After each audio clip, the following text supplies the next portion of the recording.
Saraton, ya'ni qisqichbaqa burji vakillari haqida gaplashamiz. Quyosh saraton burjiga 22-iyun va 22-iyul oralig'ida kiradi. Quyosh aylanasidagi 4-burj hisoblangan saratonning boshqaruvchi sayyorasi Oy unsuri suvdir. Saraton burji vakillarining plyus tomonlari ular juda ham mehnatsevar insonlardir. Ularning erkagi va ayoli mohir pazandar, mehmondo'st va qadriyatlarni hurmat qiladigan insonlardir. Qisqichbaqalarning hayotdagi shiori tekin pishloq faqat qopqonda bo'ladi.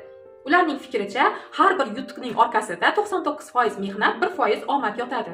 Minus tomonlari esa ularni boshqaruvchi sayyorasi Oy bo'lganligi sababli ular juda ham emotsional, ta'sirchan insonlardir. Hatto erkaklari ham sal narsaga arazlab qolishlari mumkin. Oy burji saraton bo'lgan insonlar xotirasining juda mustahkamligi sababli nafaqat ilm-fan axborotlarini, balki o'tmishida bo'lib o'tgan yomon voqealarni ham umrbod eslab qolishadi va onda-sonda esga olib yig'lab ham turishadi.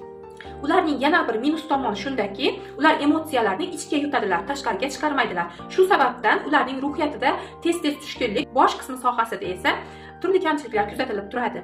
Ascendant, ya'ni ufq burji saraton bo'lgan insonlar uyini, oilasini juda ham yaxshi ko'rishadi. Ular uchun uy shunchaki boshpana emas, balki energiya o'chog'idir. Shu sababdan ham ular uyidan uzoqda bo'lgan vaqtlarda o'zlarini himoyasiz, baxtsiz his qiladilar. To'liq ma'lumotni har doimgidek video ostida qoldiraman. Sizning ham qisqichbaqa yaqiningiz bormi va uni boshqalardan ajratib turadigan qanday xususiyatlarni bilasiz? Kommentariyada yozib qoldiring. Ha, aytgancha, keyingi video qaysi burch haqida bo'lsin? Bu haqda ham fikringizni kutib qolaman.